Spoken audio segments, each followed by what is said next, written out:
बिस्मिल्लाहिर्रहमानिर्रहीम। आज मैं आपको कफन चोर का वाकया सुनाने वाली हूँ। एक अंधा भिखारी था जो अपनी आंखें छुपाए रखता था। उसका सवाल करने का अंदाज बड़ा अजीब था। वो लोगों से कहता था, जो मुझे कुछ देगा उसको एक अजीब बात सुनाऊंगा, और जो जायद देगा उसको एक अजीब चीज भी दिखाऊंगा। अबू इस्हाक इब्राहिम रहमतुल्लाह अलैह फरमाते हैं, किसी ने उसको कुछ दिया तो मैं उसके पास खड़ा हो गया।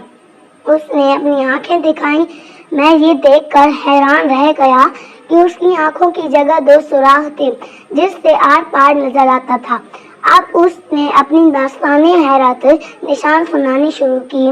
मैं अपने शहर का नामी गिरामी कफन चोर था और लोग मुझसे बेहद खौफजदा रहते थे। इत्तफाक से शहर का काजी यानी जज बीमार पड़ गया।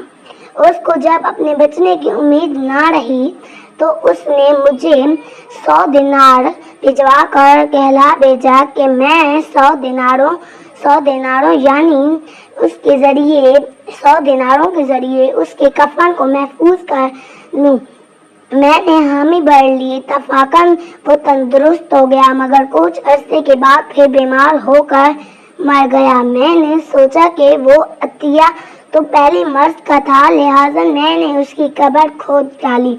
कब्र में अजाब के आसार थे और काजी जज कब्र में बैठा हुआ था और उसके बाल बिखरे हुए थे और आंखें सुर्ख हो रही थीं।